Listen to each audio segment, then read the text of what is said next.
Okay, 1 second. We're checking with our AV. Okay. We are good. Thank you, sir. Okay.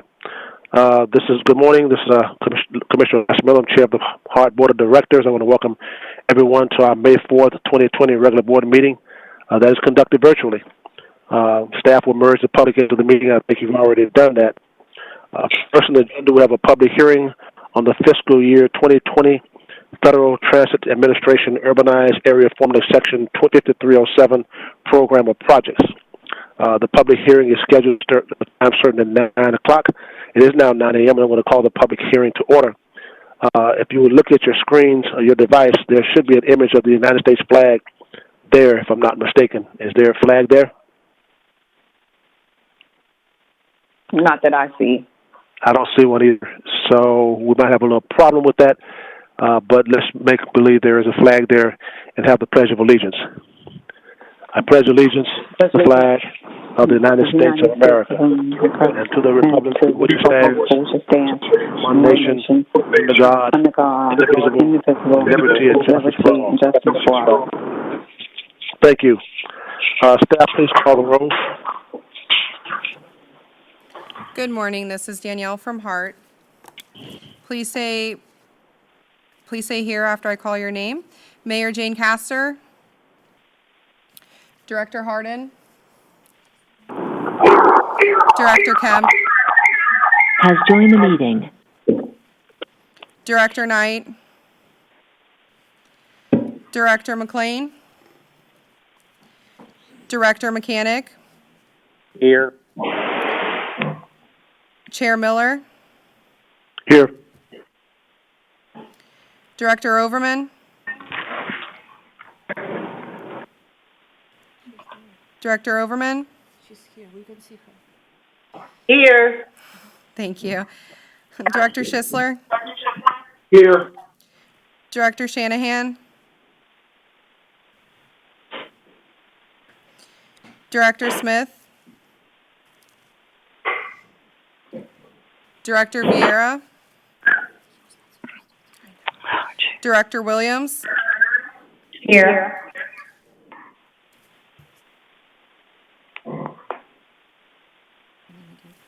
Jane Castor's here. Thank you, Director Castor. Kathleen Shanahan's here. Thank you, Director Shanahan. Director Kemp, are you on the line? I see her. Director Kemp, are you on the line? Yes, I'm here. Thank you. We do have a quorum. Commissioner, Thank you, Thank Chair. you. I don't know why I'm getting an echo. I have nothing else on here. Commissioner Kip, we get a lot of feedback on you for some reason. Yeah, I'm not sure why. Commissioner Smith is trying to get on. Okay. All right. Is the HART General Counsel, Ms. Julia Mendel, on the line? David Smith is here. Julia, you here too? Okay. Julia is also here as well, and I know that David and I were going to tag team a little today because of his phone-in ability. So I'm prepared to read the rules for committee participation unless Mr. Smith wants Would you please do? Good morning. Would you please go ahead and read the rules for participation in the virtual meeting? I'll be happy to. For the record, this is Julia Mandel.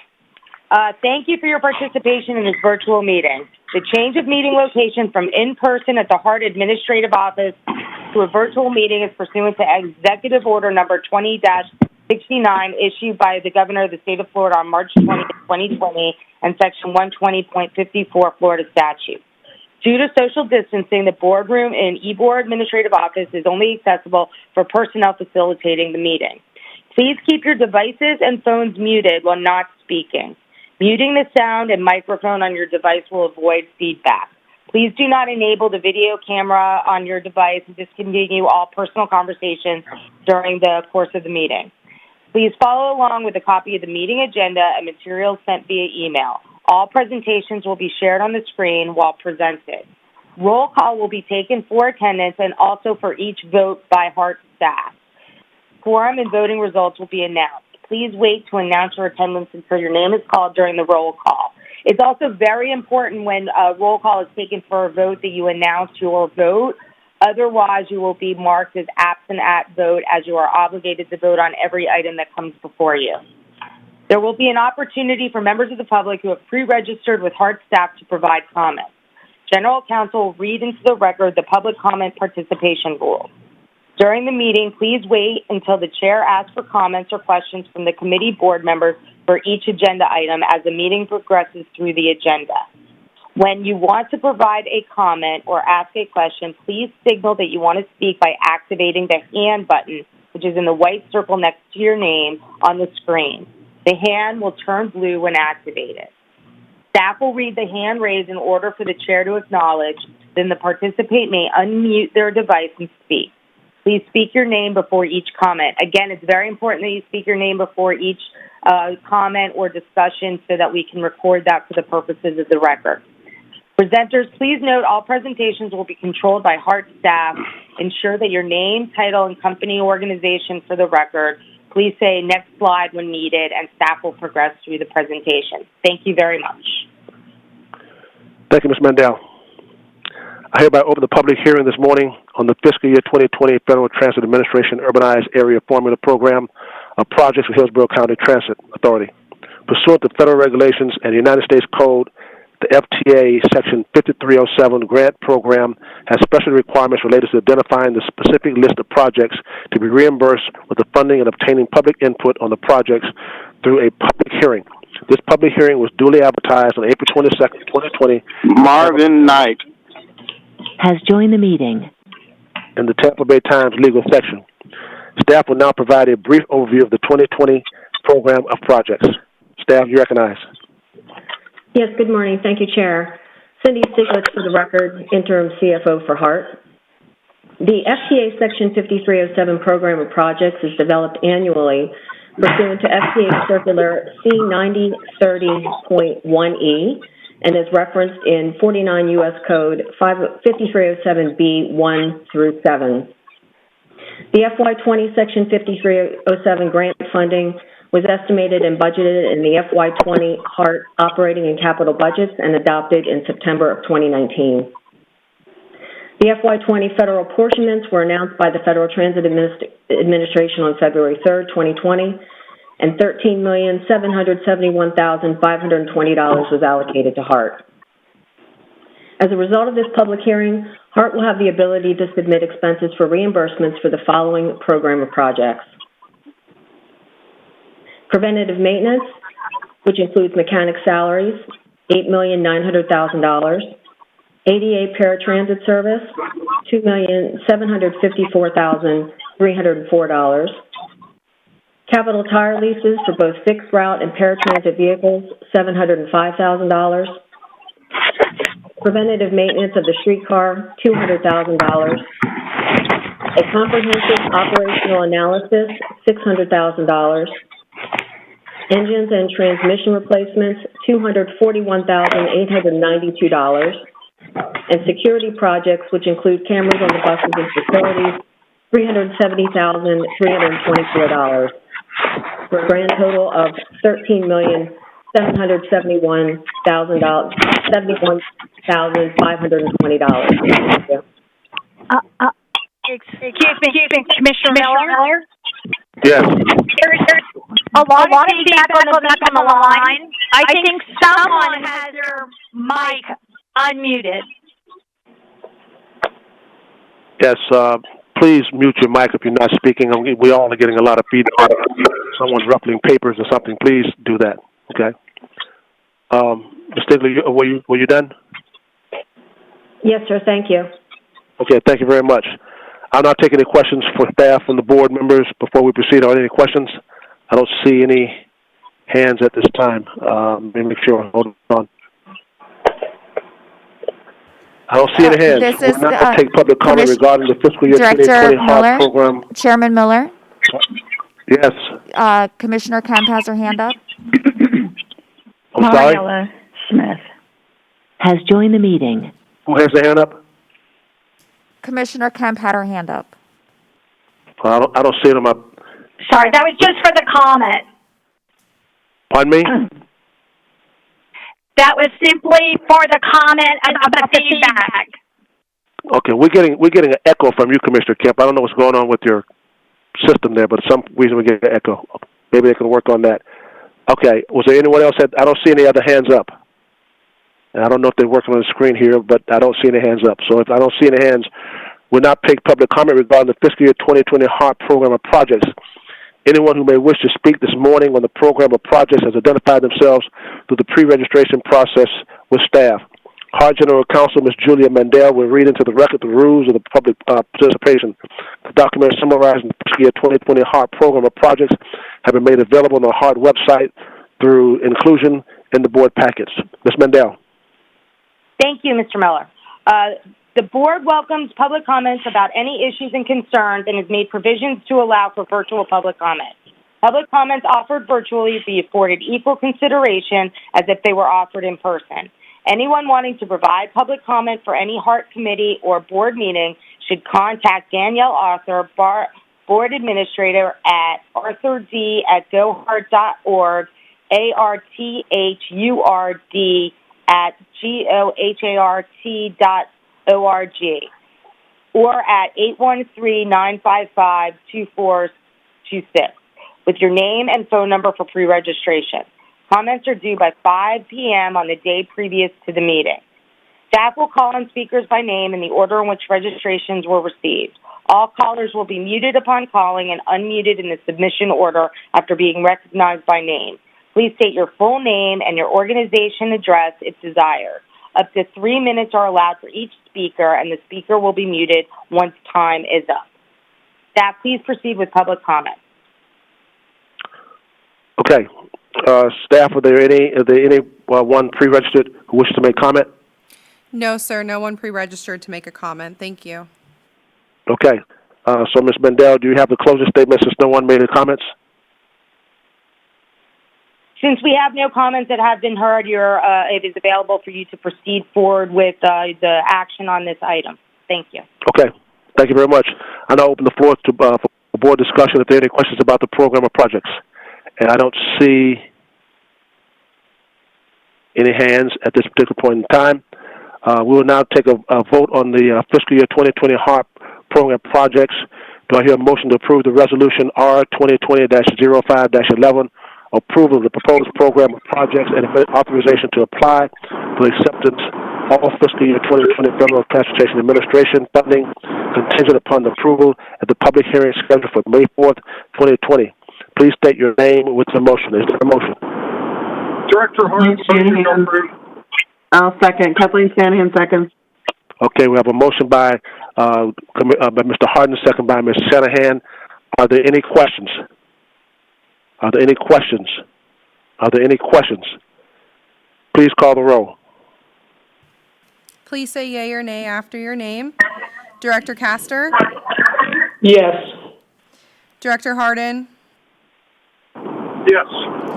Director Kemp? Yes. Director Knight? Yes. Director McLean? Director Mechanic? Yes. Chair Miller? Yes. Director Overman? Yes. Director Schisler? Yes. Director Shanahan?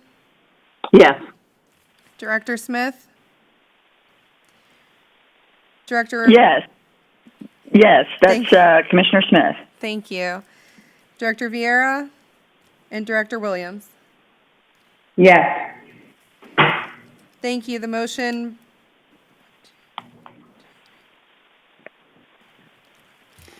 passes 11-0. Thank you. Thank you. In compliance with federal regulations and U.S. Code, a public hearing has been held on May 4th, 2020 for the purpose of considering the fiscal year 2020 HART program of projects for the use of Section 5307. This concludes the public hearing component of this morning's meeting. We'll now move into the regular board meeting of the HART. This meeting is now called to order. We have some minutes from our March 2nd, 2020 board meeting. I hope you had an opportunity to review those. If so, is there a motion to approve those minutes? Gil Schussler, move to approve. Commissioner, second. There's a motion by Councilman Sisner, second by Commissioner Overman to approve the March 2nd, 2020 board meeting minutes. I don't see any hands for any questions. Seeing none, please call the roll. Thank you. Please say yea or nay after your name. Director Castor? Yes. Director Harden? Yes. Director Kemp? Yes. Director Knight? Director who? Director Knight? Yes. Thank you. Director McLean? Director Mechanic? Yes. Chair Miller? Yes. Director Overman? Yes. Director Schisler? Yes. Director Shanahan? Yes. Director Smith? Yes. Director Vieira? Director Williams? Yes. The motion passes 11-0. Thank you. Thank you. We're now moving to public comment on agenda items. Each person wishing to speak will have 3 minutes. We're going to have agenda items and shore items. We're going to do it all at the same time this morning. You have 3 minutes to speak. Is there anyone pre-registered who wishes to make comment? Staff? Yes, this is Yolanda Jennings with HART. We have one public comment as well as Danielle Arthur will read an electronic comment. Ms. Karen Crest, please go ahead. Pardon me? You broke up there. Say that again. Could you repeat that, please? Karen Crest is available for public comment. Karen Crest, you said? Yes, sir. Okay, Ms. Crest, you recognize. You have 3 minutes. Good morning, HART Board members. This is Karen Kress with the Tampa Downtown Partnership. I want to draw your attention to item 7C on your agenda today. It's a request for HART to continue to serve as the fiscal agent for the current downtown circulation service through the end of September 2020. This action does not require any additional HART funds. I want to repeat, it doesn't require any additional HART funds. The City of Tampa and Florida Department of Transportation have agreed to split these costs. It preserves HART funds to be used once a plan for a long-term solution is deployed in the upcoming fiscal year. At the HART Operations Committee meeting on May 4th, they unanimously voted to move this item to the full board today. The Tampa Downtown Partnership commits to working with the above parties on a long-term solution for downtown circulation while supporting the efforts made to continue the current service at this time. Thank you for your time and partnership. Someone is moving around, shuffling papers, and it's really loud. So if that's whoever that may be, please put your microphone on mute if you have to do some work. We understand you're working from home, but we're getting interrupted here, if you don't mind. Thank you, ma'am. Is there anyone else that's pre-registered to speak, please? Danielle Arthur has a comment to read, sir. Okay. Danielle, go ahead. I received a comment via email from a Carolyn Spoto. It is titled Rude Drivers and Staff. The email verbatim states, lot of drivers and your staff don't treat people right that ride the bus. This should be addressed. That was the end of the email. Thank you. Okay, thank you very much. Karen Was that Kress, anyone else? Tampa Downtown Partnership. Has Pardon? left the meeting. Okay. Was there anyone else? No, sir, that concludes public comment. Okay, that concludes the public comment. We now move forward. I would like to bring to your attention before we continue with the agenda that the fiscal year 2019 comprehensive annual finance report is on the consent agenda today to approve as resolution R 2020-05-15. The representatives from the auditing firm Cherry Burkhardt LLP joined our virtual meeting this morning. However, due to a scheduling conflict, cannot stay on with us no more than 45 minutes to answer questions related to the audit. If anyone wants to ask any questions concerning this item, which is on the consent agenda, please let me know. And if you want to ask questions, we have to make a motion to remove this from the consent agenda and place it on the regular agenda, and then ask questions at that particular point in time. So I don't see any hands raised at this particular point in time to have any questions asked of the auditing team. Am I correct? That is correct, Chairman. There are no hands raised. Okay, very good. All right. Thank you very much. Next is the Interim Chief Executive Officer's report. Ms. Kellen House-Stewart, you're recognized. Good morning, board members. This interim CEO report is aligned with the key areas of focus: customer experience, community value, employee success, and financial performance. A written report is in your packets beginning on page 39. Also on page 61 is the one-time deviation regarding the West Coast contract to extend that for those few months before we could get to a board meeting. Next slide, please. Thanks for using WebEx. Visit our website at www.webex.com. Service adjusted to these unprecedented, challenging, and fluid times. A detailed report regarding HART's response to coronavirus, COVID-19, and actions to protect employees and the public will be contained in the presentation by Mr. Colin Malloy, Director of Safety and Security. As board members, you received written interim CEO reports since March 13, 2020, as well as copies of all employee advisories and press releases. The agency has continued to fulfill its mission to provide essential trips in spite of business closures, steady decline in ridership, and a decline in revenue. In keeping with our dedicated workforce, everyone is still employed at HART without furloughs. We have slides for you which demonstrate a decline in our weekly ridership. Overall, as of May 1st, fixed route ridership, average daily weekday riderships, and since March 15, 2020, in your packet, you will see details regarding our ridership as we compared fiscal year 2019 to fiscal year 2020, and just for the month of March, it was a 27.3 loss in ridership. You can go ahead, Danielle, with the slides. That's for streetcar. As of March 16th, from the period of March 16th to March 23rd was very challenging for HART, as we experienced a revenue loss of $413,584, but we continued to deliver the service. Our communications and marketing team maintained an internal management tool for the communications and marketing regarding anything that HART was doing or any information regarding any information to our public. And with this messaging, over 226 individual yet unified messages were disseminated, and on pages 302 to 312 in your packet is a complete list of our communications tracker. Next slide, please. Employee attendance created a problem, and therefore HART had to adjust services because of that. Daily, I receive a report which notes the absenteeism. We note that the medical provider quarantine may be related to underlying conditions or caring for someone with underlying conditions and not directly related to COVID-19. An illustrative example is shown in this chart of our absenteeism. And you note that the employees taking advantage of the Family Medical Leave Act for operators are 9, but across the agency it's 14. Effective April 22nd, 2020, we had to have a second reduction in service and put out a new schedule where we did eliminate and have some modification of the service on our express routes. And this is just an example of this modified service.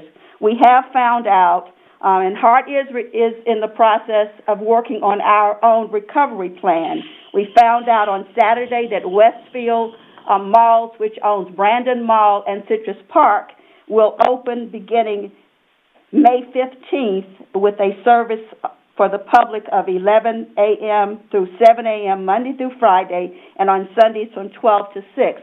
During this period, we did remove those stops from our service, and we're working on a plan to see how we can put them back into service to meet their date that they told us about of May the 15th. One of the things that we did in order to protect our van operators who did not have safety shields installed is due to the creativity and ingenuity and dedication of HART's maintenance department, the shop mechanics were tasked with designing and fabricating a temporary flex operator shield, and this is an example of what it looked like. And during these challenging times, we continue to meet all CDC and Hillsborough County protocols related to disinfecting our fleet and messaging to the public in both Spanish and English. HART continued to operate, and we met.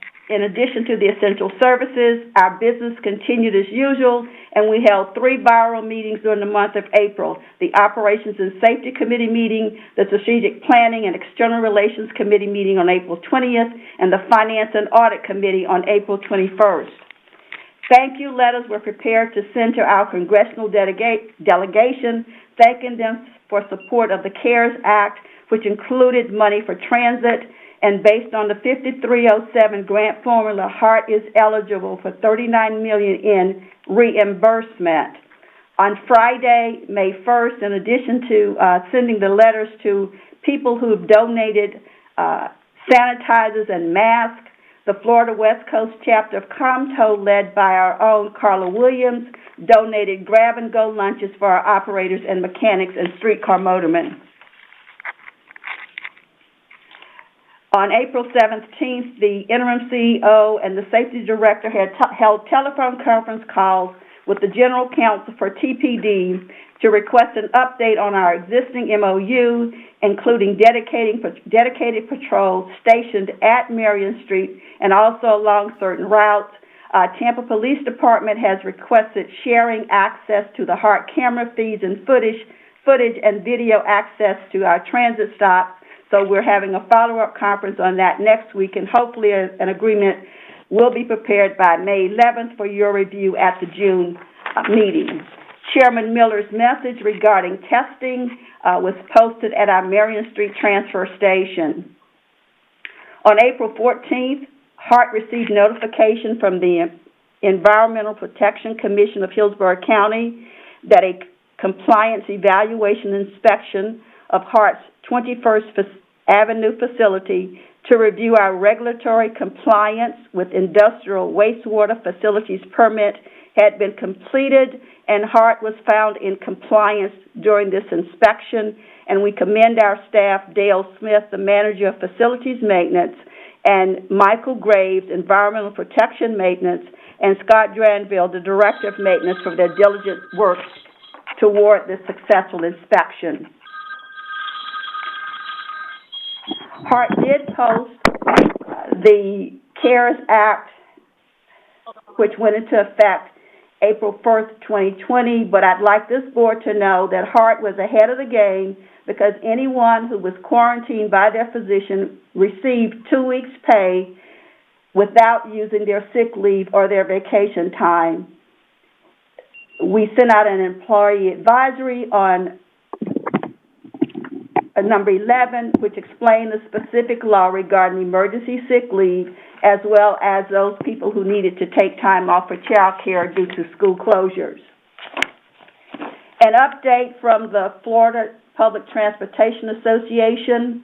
The task force created by this agency, by this association, was a Transit Reopening and Recovery Task Force, and we submitted a letter to the governor's Reopen Florida Task Force on April 29, 2020, outlining transit agency priorities.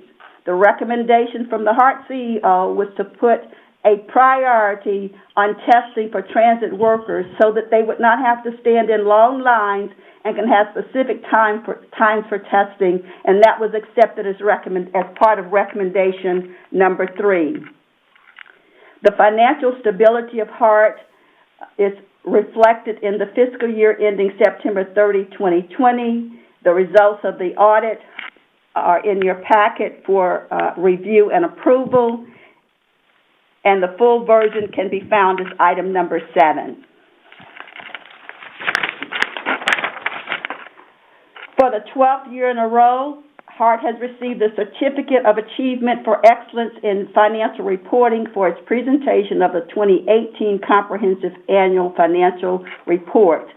This is a testament to the dedication of the entire financial staff and others across the agency who provided information for this.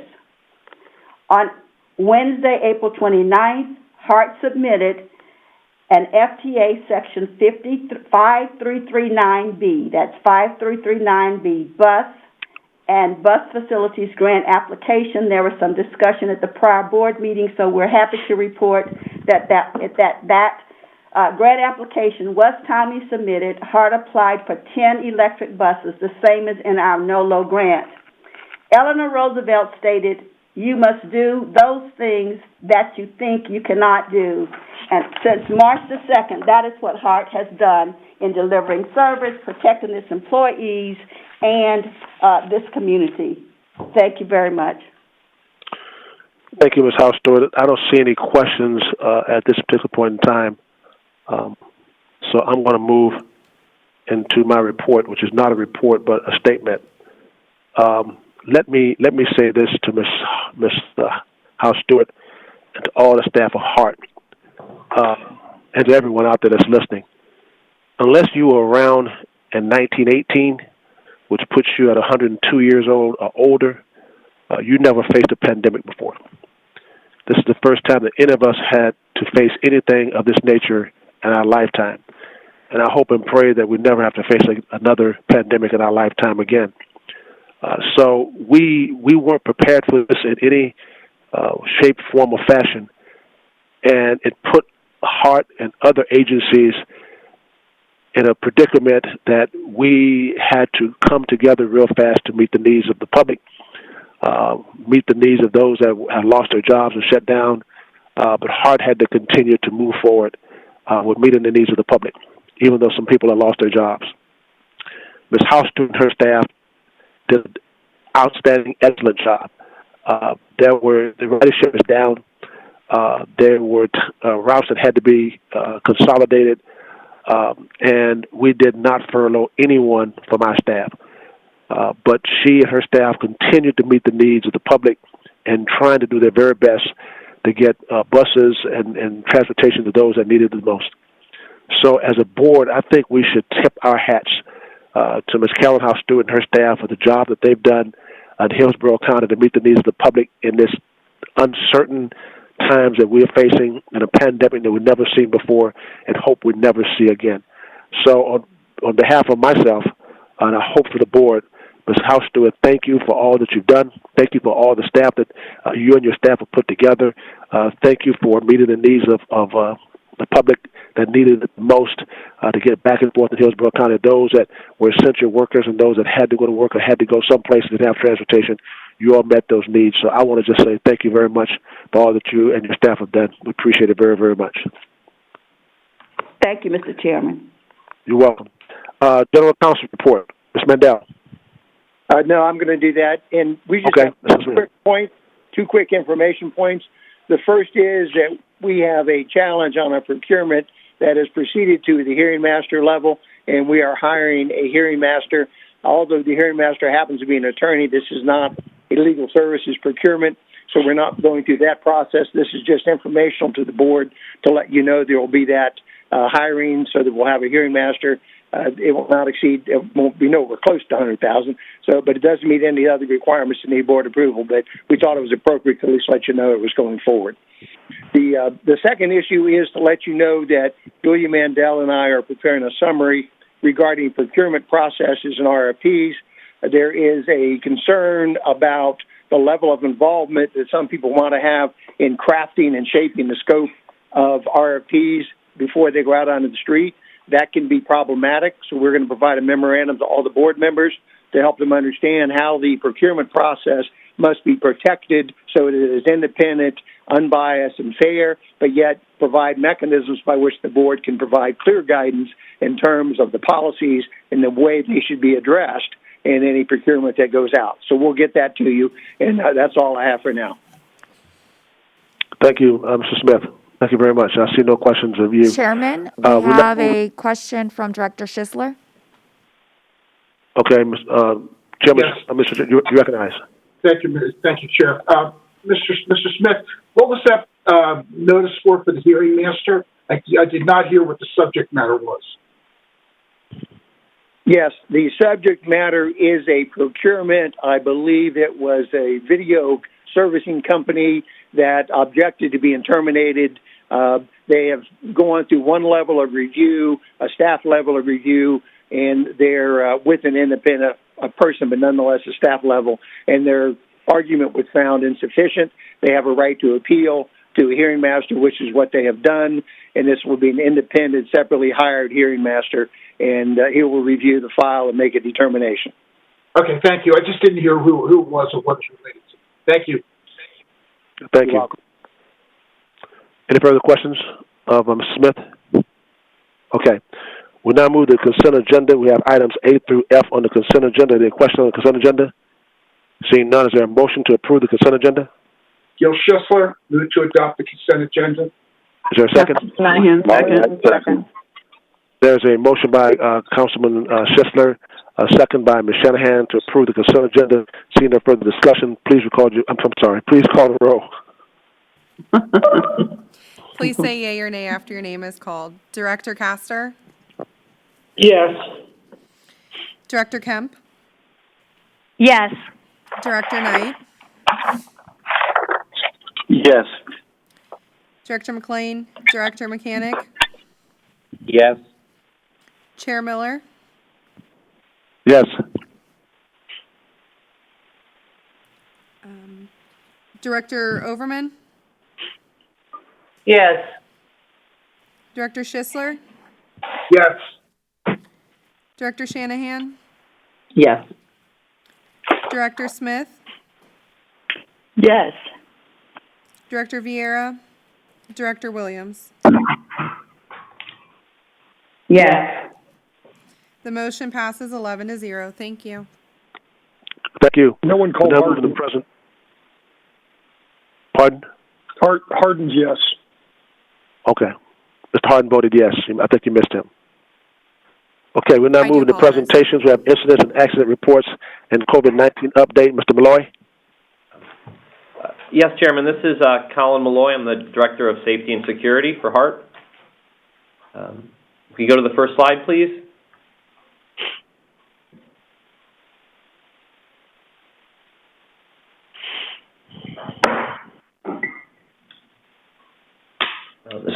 So today I'll be providing kind of two topics with you. First is providing the board a update on our Q2 accidents and incidents, and then I'll be talking about a little bit more detailed our COVID-19 response. Next slide. As part of our commitment to this board and to this community, HART has provided this presentation to give you guys an update on the accidents and security events that we have experienced. So this slide presents the information from January to March. Some of the key takeaways that I would like to share with the board was, one is the fixed objects and mirror collisions. We had previously spoken at both the Operations and Safety Committee as well as this board that we were tracking those type of events. The fixed object and mirror collisions are the lower dollar values, but they are kind of some of the highest frequency of events that we do see. We have implemented a number of training programs. As you can see, in January, we had a rollout of our bus operator quarterly safety training that did show a little bit of a reduction in that. The numbers did come up a bit in March, and we're going to be continuing to track that. Overall, in terms of the type of events that our organization sees when it comes to accidents, the vast majority of them are actions of outside motorists or privately owned vehicles that hit HART buses.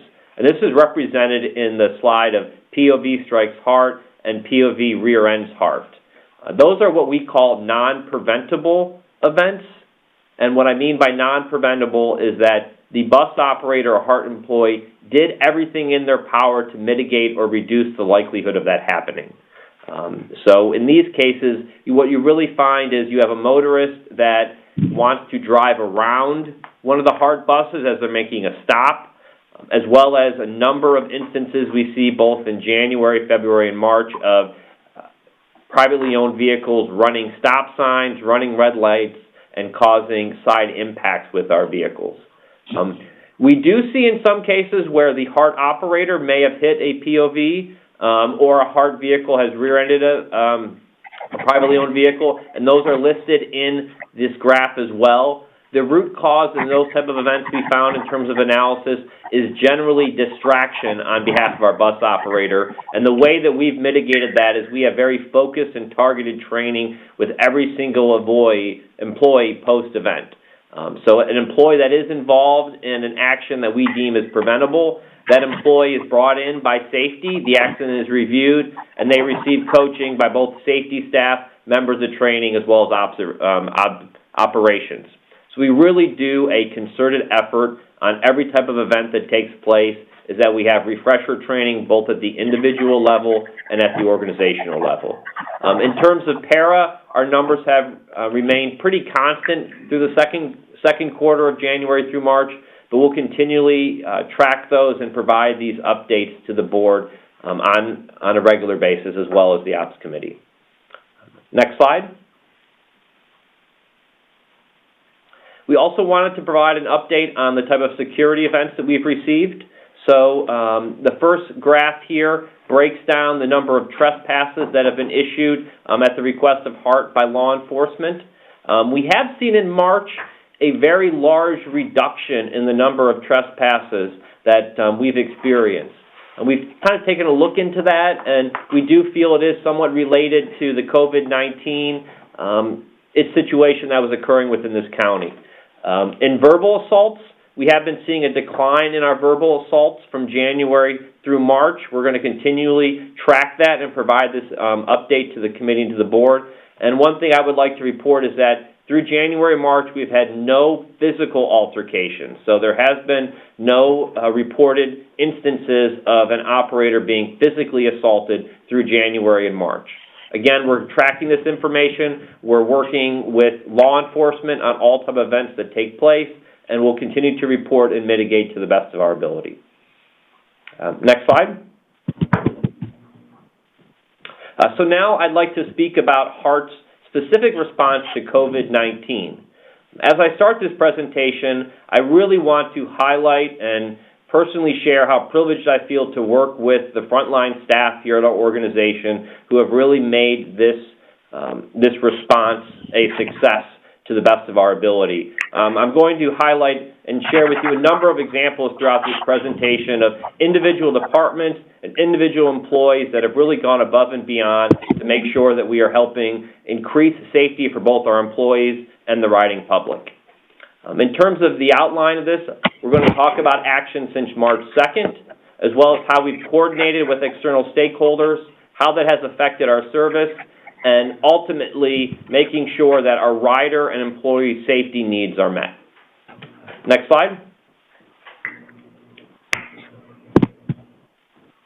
HART has really been proactive on this COVID-19 response to the greatest level. In our coordination with Hillsborough County EOC and the Hillsborough County Department of Public Health, as soon as the first cases were reported, HART was already reviewing that information. One of the first things we did is we took the 2009 pandemic plan. We completely revised that document. We completely updated it in coordination with the Hillsborough County Department of Public Health to look at what our response protocols are, how we communicate, how we disinfect, what type of service levels we put in. So one of the first things we did is we really looked at the existing plan, but we completely revised it because of a number of the comments that the chairman mentioned that this pandemic was something that no one had really dealt with before. And we leaned on the partnerships we had in terms of revising that SOP. We also followed the county's lead in our initial actions, such as shutting down public meetings based in terms of what the county was doing. Also some initial actions with the streetcar line of how we reduce some of that service. And also on April 1st, we implemented an emergency alternate work policy for administrative staff. Next slide. Everything we have done, the key ingredient has been how we've coordinated. So starting March 2nd, we updated that pandemic plan SOP, and we immediately began having daily meetings with the internal HART response team. This internal response team provided us an opportunity to share up-to-date information with the interim CEO as well as our executive level team. That information came from the extensive external coordination that we had with stakeholders within this county. I referenced, the Hillsborough County Department of Public Health, as well as the Hillsborough County Office of Emergency Management, as well as the City of Tampa. We also have been working diligently with FTA and FDOT in our response actions. One of the reasons we've been able to be as fluid in this situation is because of those daily contacts. Everything that we have done has been followed by guidance from the Hillsborough County Department of Public Health. So as we've made decisions, as we've made movements of going forward, everything has been in consultation with the Hillsborough County EOC and the Department of Public Health, as well as FDOT and FTA. They've been great resources for our organization, and we've really risen to the occasion by working through them. Some examples just to share with you is that, we have received, over 5,500 surgical masks through the Hillsborough County Department of Public Health as well as the EOC. We have already, had over hundreds of unified yet individual messages that have been bilingual as well. So the coordination is really what has made us be able to respond to the situation in such a proactive fashion. Next slide. Now I'd like to turn it over to operations, and they can talk about our service levels. Good morning. This is Ruthie Reyes, Burkhardt, Deputy Chief of Transportation. And just want to discuss a little bit about the HART service reduction that we implemented in order to be able to support the continuing movement of our essential trips for our essential workers out in the community. Effective April 1, we reduced to a Sunday level of service. However, we continue to carry express routes in this model, which included the 20X, 24, 25, 75LX. We did also continue the Route 31 and the Route 275LX. However, on April 22nd, we had to make a secondary decision to reduce some level of express services, which temporarily eliminated the Route 20X, 24, 25, 60LX, and we did put in a reduction in the 275LX in that we only served the northern corridor between University Area Transit Center and Wiregrass, and then we also continued the Route 360LX, which serves from the Brandon area into downtown and McDill Air Force Base, allowing those individuals traveling to those destinations a secondary option beyond the local express routes, which are running a Sunday schedule. Thank you. Thank you. This is Colin Malloy, Director of Safety again. One of the things I wanted to make sure I did share is that we have experienced 2 bus operators that have tested positive. Both are at home recuperating right now. As we received that information, we have followed all Hillsborough County Department of Public Health and CDC guidelines in terms of responding to that these positive cases. We communicated immediately with both our employees and the riding public, and that was done in consultation with epidemiologists and the subject matter experts with the Hillsborough County Department of Public Health. I just want to make sure, Chair and members of the board, that we share that information. Next slide. So rider safety has been first and foremost one of the key things that we've always talked about, and I wanted to share with you part of our disinfecting regiment. We currently have 8 fleet custodians, 15 service attendants, 18 facilities, and 7 route maintenance workers. Those employees have done over 5,598 hours of disinfecting facilities. They have hit over 6,173 buses during this period of time. Over 1,828 vans have been disinfected. There has been over 2,772 hours that have been spent disinfecting vehicles. So I just wanted to share with you the amazing work our employees have been doing to make sure that rider safety and those vehicles are disinfected, and we're doing everything following those CDC guidelines. We also work to make sure that we have specialized vendors that can come in and do even deeper sanitization if needed when we have different cases that take place. So we've always put our rider safety as first and foremost through this period. Next slide. And through that, not just the disinfecting, but our employee safety has always been paramount to that as well. And one of the ways we did that is we wanted to make sure that we're promoting healthy hygiene practices and communicating with those employees. So as you can see here, we've done numerous emails, we've done television monitoring, posters, communication through our website, through phone line, dedicating specific staff in HR that can address their concerns, working with Cigna. We really, both rider safety and employee safety has been driving every type of decision that we've done, and we've been using CDC, FTA, FDOT, as well as local guidance from the Hillsborough County Department of Public Health on all our decision making, and that's part of that daily coordination that we talked about. That's how we were able to get that information. Next slide. So I'm continuing about employee safety is that, personal protective equipment, so gloves and sanitizers. One of the things that was so critical that really worked out for HART was the safety shields that this board put in to all of our fixed route vehicles as a security measure had the added bonus of enhancing the safety for our employees when dealing with this pandemic. HART, because of that investment that this board put in with the safety shields, we'd already created a barrier that would help reduce the spread or likelihood of this virus being transmitted because of those safety shields. We were ahead of numerous agencies across this state and this nation because of that investment in those safety shields, and allowed us to do a lot of things to make sure our operators were safe. I want to talk about some examples of what our individual employees did. In this picture, you see one of our maintenance employees, Ronnie Coleman. He took it upon himself of providing these specific kits that we handed out to all of our van and bus operators to make sure that those vehicles were disinfected.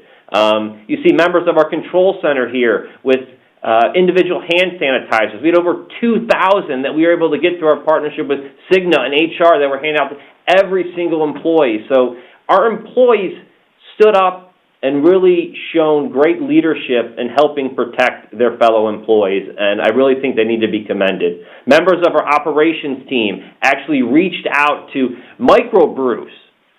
3 daughters actually provided gallons and gallons of hand sanitizer that we were able to leverage and use. We had members of the EOC that were calling dentist's office to get more surgical masks. So employees were really going above and beyond, and when I talk about being privileged to work with them, these are the type of actions that make me feel honored to be part of HART. In terms of working from home, we put together alternate work policies that HART did not have in place. So in this period of time, we created an entire new alternate work policy that had flexible and staggered scheduling, but also making sure that people are still and continue to work. Because at the end of the day, HART takes people to places that enhance their lives. We had a commitment to this community that we would continue those essential trips. So we were able to find a great compromise of protecting employee safety with this alternate work policy, but continuing to provide trips to people in this community that need them. And we track that by using data. So again, I would say it's working from home, but also with accountability, because we understood that we're a government agency and we wanted to make sure that we are fulfilling our mission day in and day out. Next slide. Again, continuing the employee safety, we followed the CDC guidelines, but we've been practicing social distancing in terms of reducing, that 6 foot. We opened up unused training rooms so that we could have additional space seating. We closed the employee gym. We've done this hand in hand with the union. The ATU leadership has been great partners through this entire process. We've kept them updated. We've been communicating with them. Interim CEO shared the example of the barrier on the flex buses. We actually did the risk assessment on those flex buses with representatives from the ATU to make sure they were comfortable and also getting their input on the design.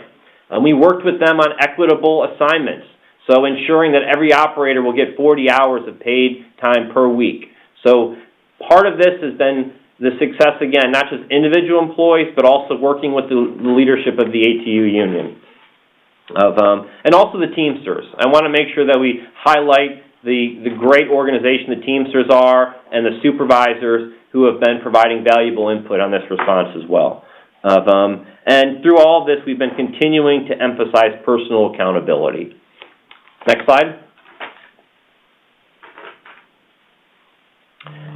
So kind of closing here was as new laws came out in regards to FMLA and paid family and sick leave, we have instituted those programs here to make sure we're taking the fullest advantage of that, to provide those rights to the employees, and also provide that work environment through all those actions that we talked about. So we've been, again, following at both the federal level, the state level, and the local level in our COVID-19 response.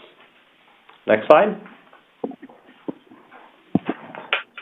So at that, I'm finishing up again. I do just like to thank our employees, both administrative and operations, who have remained diligent in working through this time. Thank you for the board support and the community we have here in Hillsborough. The coordination has been really great from both the Department of Public Health and the EOC. And in times like this, the way we've been able to respond is because we've worked together as one community. Thank you. Mr. Malloy, thank you so very much for that in-depth presentation. We appreciate it very, very much. Are there any questions of Mr. Malloy? Chairman, I don't see any hands up at this time. Okay. Very good. Thank you. We'll now move into fiscal year 2026 transportation improvement priorities. Yeah, I just Christopher Cochran? Chairman, sorry, I just Yes. saw that Director Kemp raised her hand. Commissioner Kemp, you recognized. Thank you. Thank you. I just have one question. How, I just want to understand or know what process is being used to ensure that our buses that there's social distancing and the seats, there's enforcement so that there's fewer people on the buses. How does that work? Thank you, Commissioner Kemp. This is Ruthie Reyes-Burkhardt. With regard to the seat staggering, we did put signage on board the vehicles, and all vehicles have been, we checked that signage and returned signage that is removed. Our customers are reminded to social distance. They do have some level of responsibility in that process. We also lifted front seat areas in order to move the public a little bit further back away from our employees. And we also ask our operators to reach out to us and contact control and ask for support when there's overcrowding on certain routes. Additionally, we've added in plug routes on some of the normally higher frequency routes that are now at 30 minutes, such as the Route 400, which serves Nebraska, the Route 1, 34, 16, the 12. When we have additional staff available, we also scatter some operators to our transit centers to be able to fill in other areas when there is crowding. So while we can't predict at oftentimes when this crowding may happen, we try to keep operators available specifically during the peak times of the day where people are traveling. And we've also seen a number of lower ridership that has kind of assisted us in kind of keeping that measure of more socially distant riding. But we also use vans when there have been customers that are stranded or that we feel that have been left behind because of crowding, so we can support and get them to their destinations. Any further questions? Any further questions? Chairman, I do not see any other hands raised. Okay, thank you. Now we'll move on to Mr. Cochran, the fiscal year 2026 transportation improvement priorities. Thank you, Chairman. Chris Cochran, Director of Service Planning. Today, give you a brief overview of our fiscal year 2026 transportation improvement priorities submission to the MPO. Next slide, please. Just a quick background, the Transportation Improvement Program, or TIP, as many of you know it, is essentially a short-term, short-range component of the MPO's long-range transportation plan. Each year, HART updates our priorities to maintain a new fifth year of priority projects. So, and this is coordinated with the 5-year work program that is associated with funding that we get from through the MPO. So currently, we have submitted a proposed list that will go before the MPO board for final approval in June, I believe. Next slide. So this is our list of proposed priorities that were previously discussed at the at committee this month. We have a number of priorities that have been on here for essentially every year. Our bus replacements are always our top priority. Our CAD AVL systems replacement is another top priority to be able to finish up that project. We are seeking to round out the additional funds necessary for that project. Another good example is our needs for our heavy maintenance building. And you can go down the list and see the list of priority projects that we have. So we submit these every year. This goes into essentially a pot of priority projects from agencies throughout Hillsborough County, and they are prioritized accordingly by the MPO for opportunities to be funded at a further date. If we have any further questions about these, I'd be happy to answer them. Are there any questions? Chair Miller, Director Smith has raised her hand. Commissioner Smith, you recognize. Thank you. So, yes, I went over these in detail with Mr. Cochran. Thank you very much, Mr. Cochran, for spending that time with us.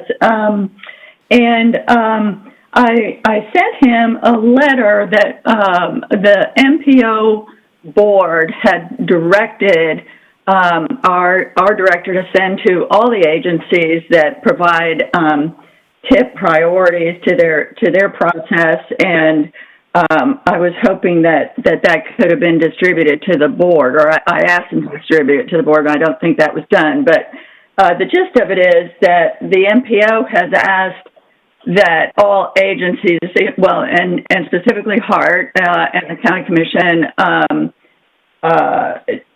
let's see, the letter says, we suggest that the project submitted in the next round be transmitted to us by your organization's governing body, the legislative body. And to that end, the County Commission has adopted a board policy that says all the projects that we propose for TIP funding will always come from the board level, and this protects staff from any questioning. It allows the MPO, when we get these projects at what is always a lengthy annual TIP hearing, public hearing with hours of public comment, it allows us to know that the list that we got has come from the legislative level, from the board level. This was precipitated by some issues at our last TIP hearing, where the MPO board, and some of you will remember, were wrestling with some controversial projects.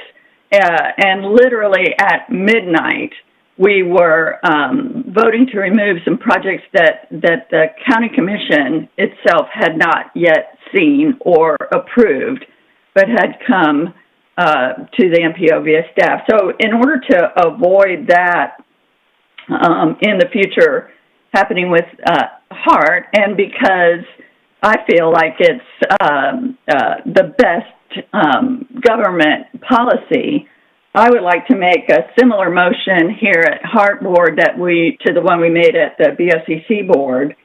And that would be to adopt a new board policy. So this is my motion, that we adopt a new board policy requiring the approval of the HART Board prior to the submittal of projects to the Hillsborough MPO's Transportation Improvement Program priority setting process. There's a motion by Commissioner Smith. Is there a second? Is there a second? Neil Schussler, second.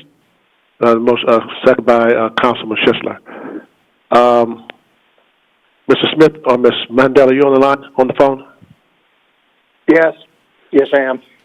Does a motion to change a policy, can we do that at the same meeting, or do we have to wait till another meeting?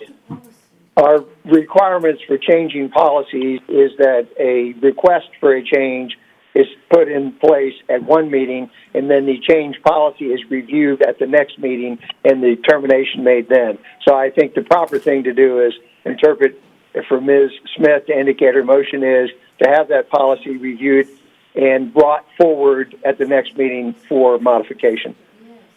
Ms. Smith, did you hear Ms. Smith? Did you hear Commissioner Smith? Did you hear Mr. Smith's explanation? Yes, and there's no relation, but I'm happy to revise my motion to be a suggestion that we review this at the next board meeting. I would like for us to discuss this tip list that's in front of us today, so that that can move forward. Make your motion first. Rephrase your motion first. I'll make that motion that we consider changing the board policy in the way I just described at our next meeting. Mr. Schussler, you still second the motion? Still second, yes. Is there any further discussion on the motion? Chairman, I see Director Kemp's hand is up. Commissioner Kemp, you recognize. Yes, I'd just like to thank Commissioner Smith for bringing it forward. I think it's very important, and I'll be supporting it. Is there any further discussion? Any further discussion? Please call the roll. Thank you. Please say yea or nay after your name is called. Director Castor? Yes. Director Harden? Yes. Director Kemp? Yes. Director Knight? Yes. Director McLean? Director Mechanic? Yes. Chair Miller? Yes. Director Overman? Yes. Director Schisler? Yes. Director Shanahan? Yes. Director Smith? Yes. Director Vieira? And Director Williams? Yes. Motion passes 11-0. Thank you. Now, Ms. Smith, do you want to discuss the tips? Yes, sir. Thank you.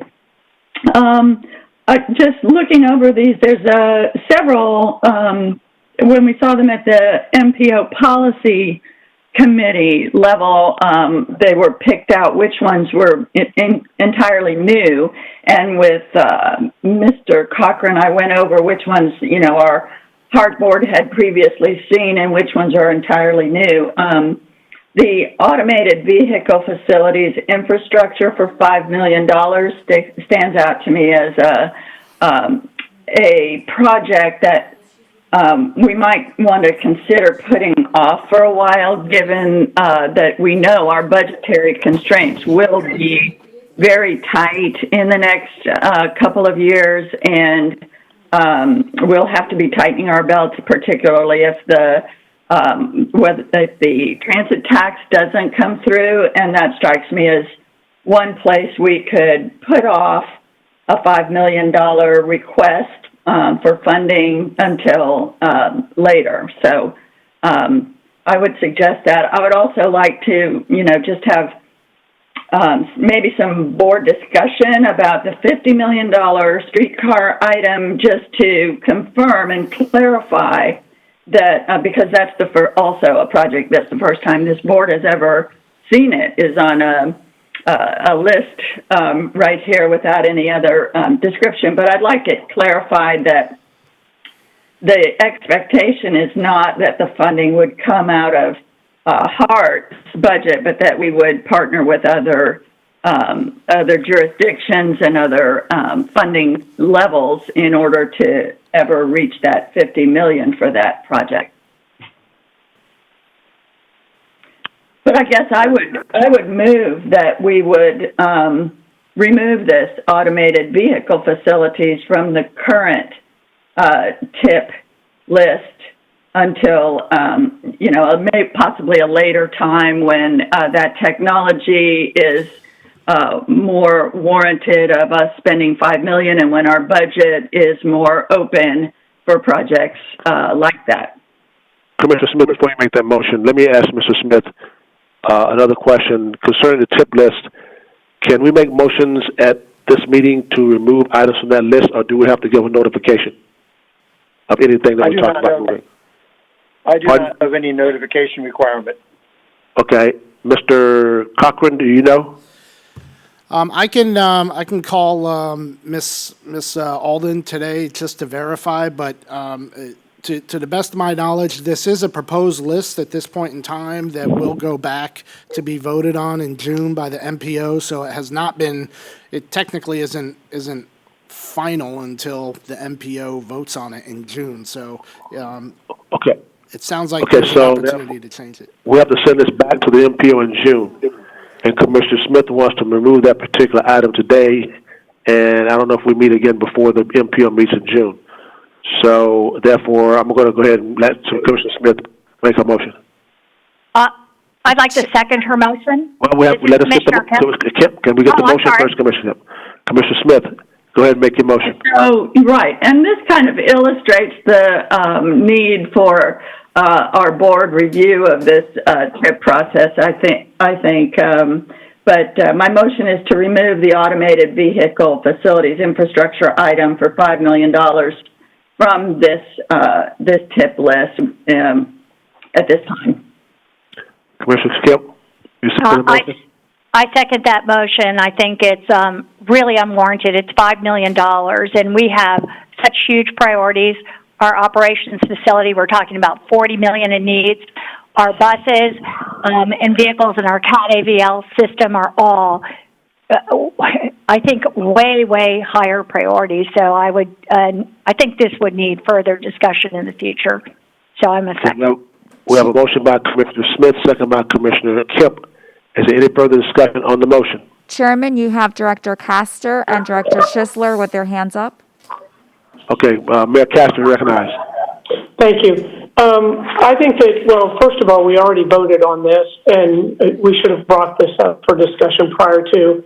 But this, as was stated by Karen Kress, has no impact on HART's budget at all. HART is a pass-through for this funding that is coming from FDOT and from the city in the downtown area and the city of. And the impact on the HART system from if someone anticipates a lack of riders, the downtowner is going to start to charge a nominal fee. But again, this 6-month extension is absolutely no cost to HART. It's simply acting as a pass-through for those FDOT dollars so that we can continue this downtowner until the circulator is in place. Thank you, sir. Thank you. Commissioner, I'm sorry. Yeah, Councilman Schisler, you recognize. Yes, thank you, Chair. If we started to slice and dice this document at this point in time, you could probably make the same case for almost everything on here, given that this is a 5-year window that we're looking at. I mean, this is year 5. This is 26. So I don't know that what we're trying to do here with that motion is, well, we could take out the scheduling software for $500,000. It's a plan. We're not trying to spend money at this time. So I'm wondering if if we're going to do this type of an analysis, we really need being done in 25, 24, 23. I'm sure that there's just the same situation.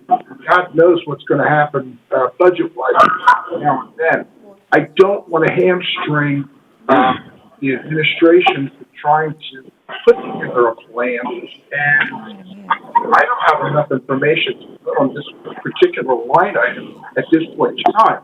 I agree that we probably will never ever see this in our lifetimes, but I just I think we're throwing out the baby with the bathwater on this issue, and I don't really want to start dissecting this list, given that it's 5 years out from now, without having the opportunity to look and review on everything that's building up into this prior time periods.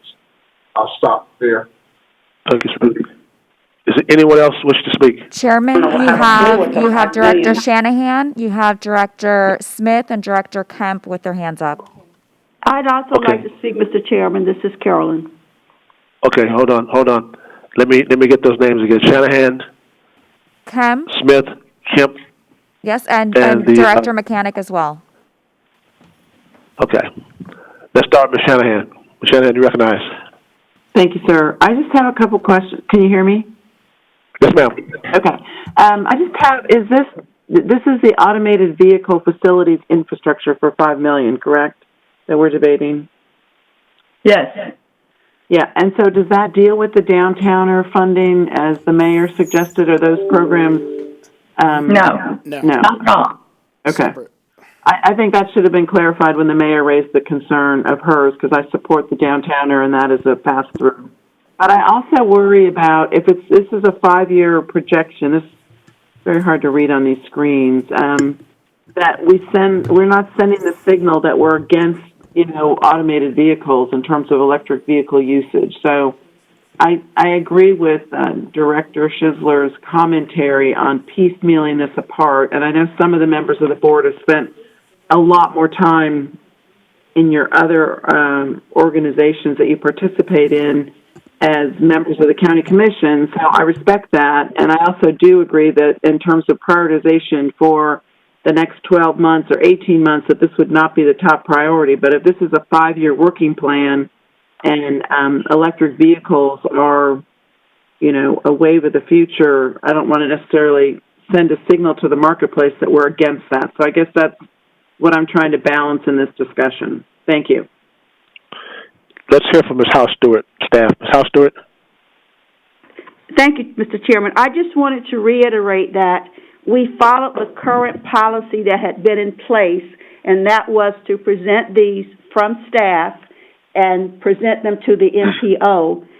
We do have the backup information regarding the detail of every project here that we can and are prepared to send to the board, because we could not get it to you in the time frame that between Mrs. Smith's telephone conversation with Chris Cochran about the projects. So I just wanted to reiterate that we followed the current process that was in place when the letter went to the MPO as these projects. And I understand the motion that has been passed that in the future we need to bring these. But traditionally this is information, and we're supposed to be able to answer what questions you might have.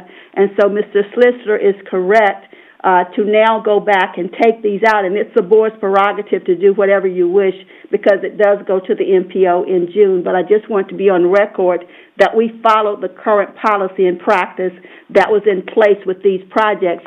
And I don't know if Chris can add some information to you, but for the automated facilities, vehicle facilities and infrastructure, as you know, you just approved the contract for what we are calling the BEAT project. That's the project along Marion Street. And certainly if we decide that is a successful venture, then we will have to, of course, have infrastructure for others. And so I believe that is what this is for. And Chris, you can elaborate further. And it is, of course, unfunded.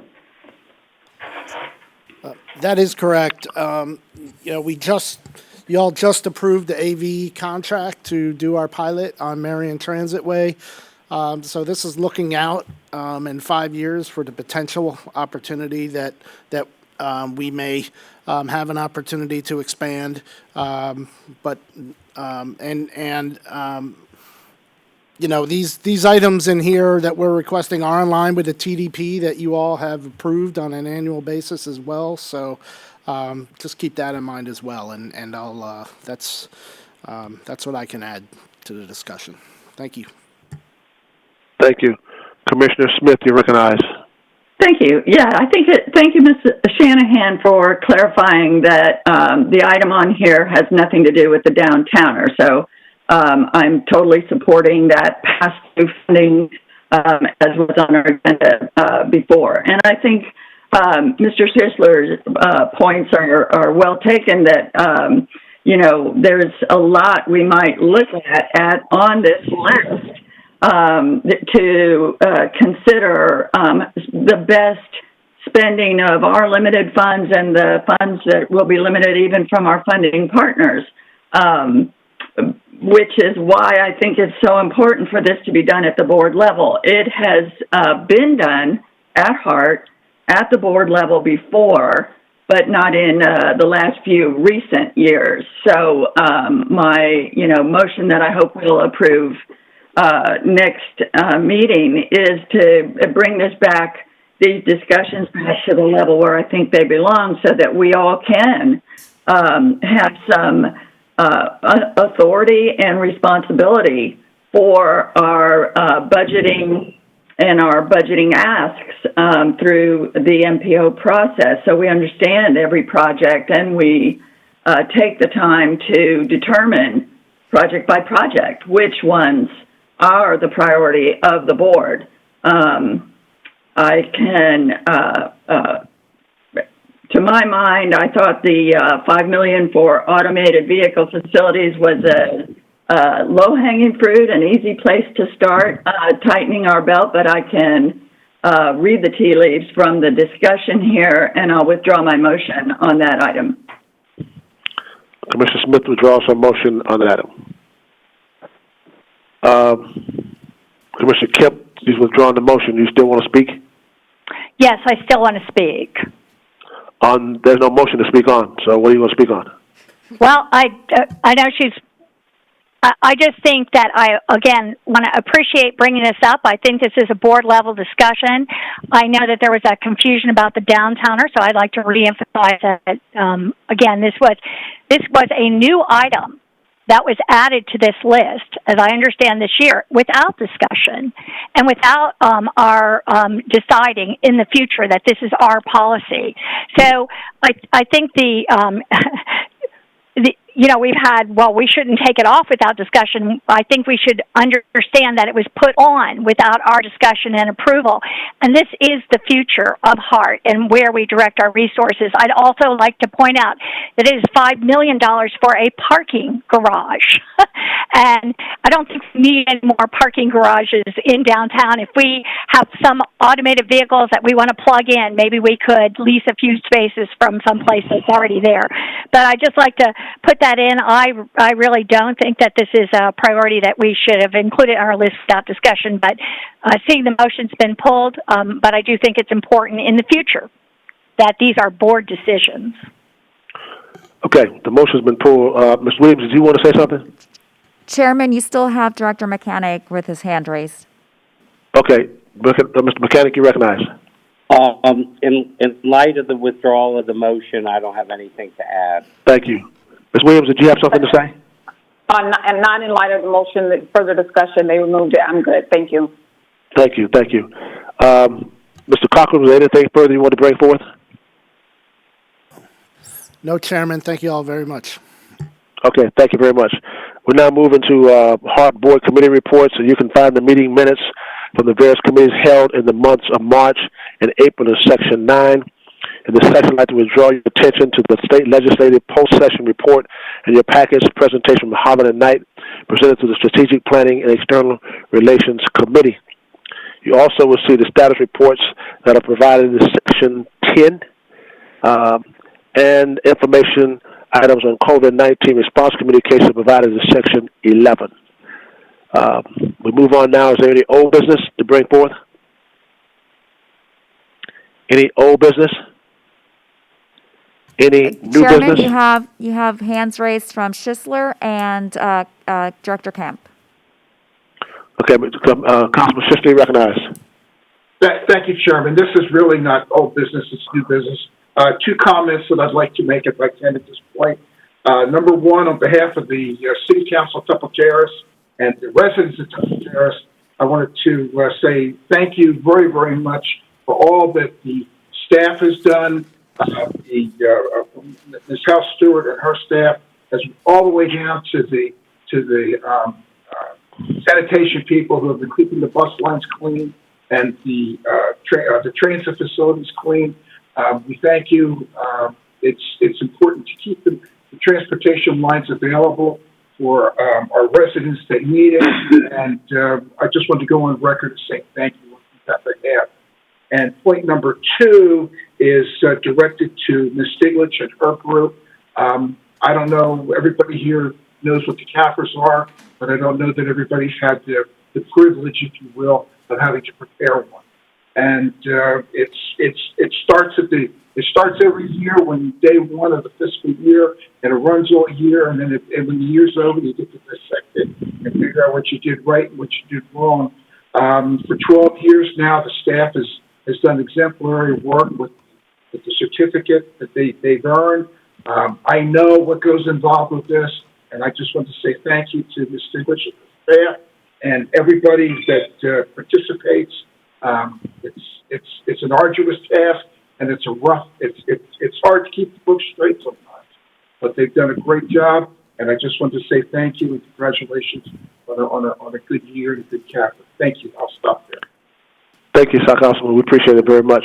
Commissioner Kemp, you're recognized. Commissioner Kemp, you're recognized. Are we in new business? Yes, ma'am. Okay. I'd like to, at this time, I will echo what you said, Chairman Miller, as well as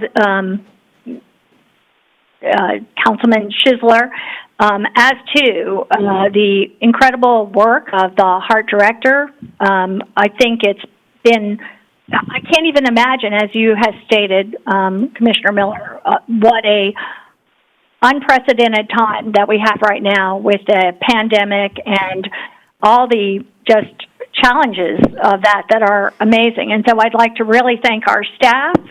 It's such a unknowable time, and there's a lot of fear. And transit is so important and essential, as we found out here, because we can't stop doing our services. In fact, we've lost fewer riders than almost any system around the nation, believe it or not. And I think it's because we have such basic services and such important and necessary services that those have continued. So I'd like to do that. I also think that it's time that we now do, and because of the unusual circumstances we found ourselves in, both with the decision to let Mr. Limmer go, and that we've had to immediately hire an interim director without truly a process. And I'd like to make a motion now that we have a process, an abbreviated process, to vet and hire an interim director.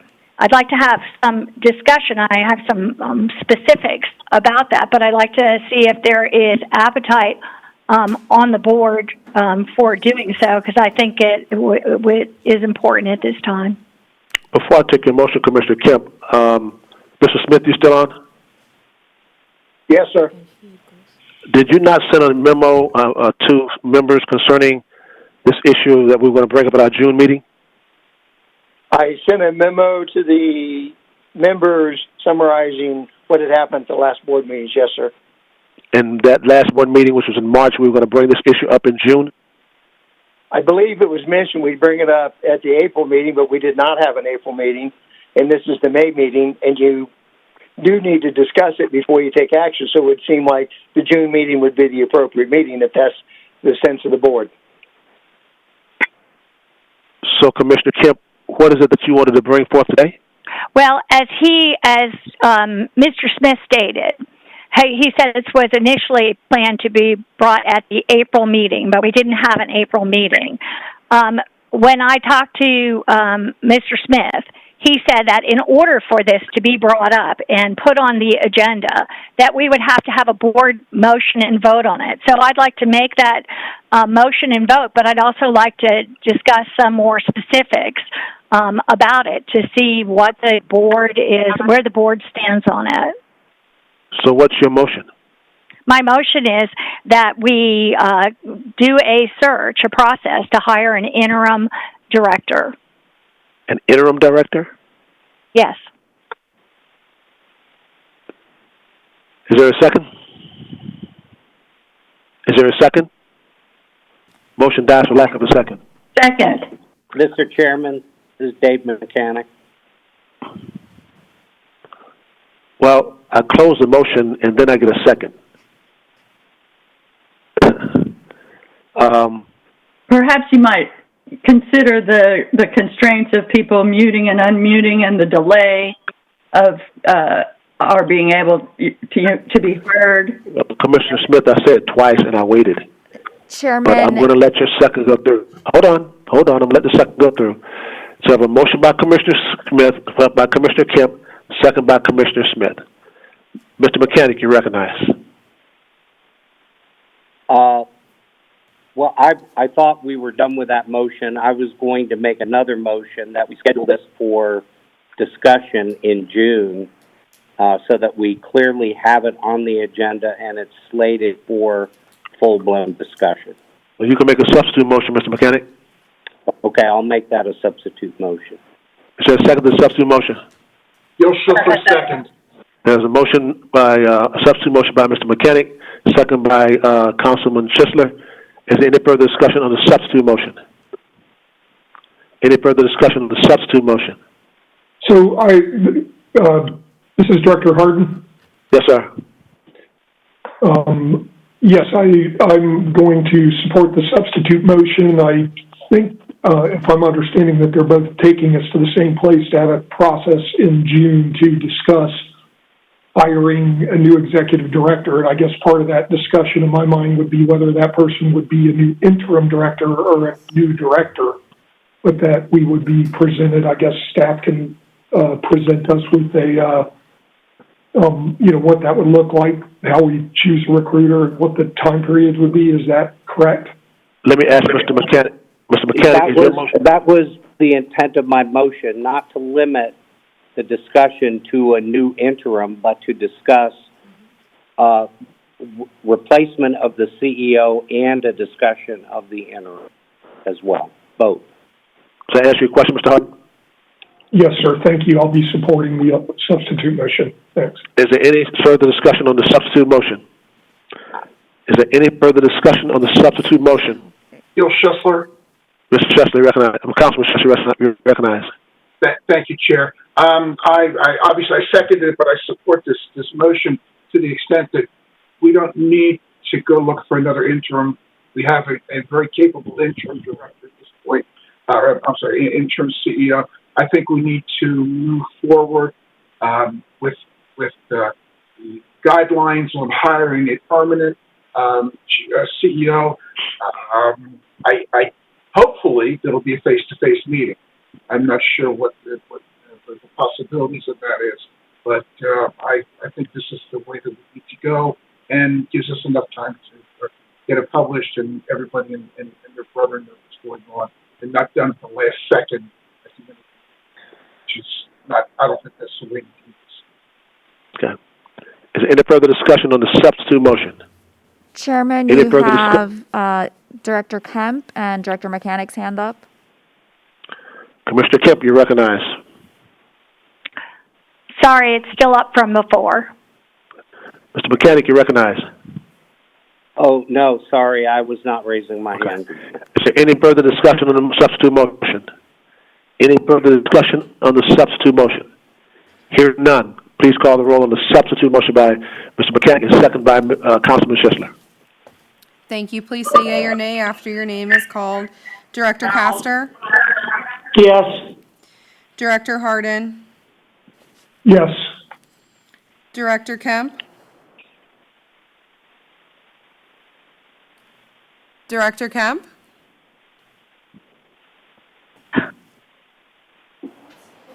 Director Knight? Yes. Director McLean? Director Mechanic? Yes. Chair Miller? Yes. Director Overman? Yes. Director Schisler? Yes. Director Shanahan? Yes. Director Smith? Yes. Director Vieira? Director Williams? Yes. Director Kemp? Yes. The motion passes 11-0. Thank you. Is there any further new business to come before us? Any more new business? Okay, the monthly reports provided for your information in section 14. If there's no further business to come before us today, this concludes our meeting. Ladies and gentlemen, thank you very much for being with us this morning. I know that this is uncharted waters that we're having this meeting. I've had quite a few of these, and I want to commend staff from both sides, either HART or County Commission Communication staff, for putting these WebEx meetings together. They're different, but we're in, like I said, uncertain times, and I don't know if we'll be together in June or not. But if we're not, we'll be back at the same point of having our meetings on the WebEx again. So to you all, thank you very much. Stay safe, and we'll adjourn.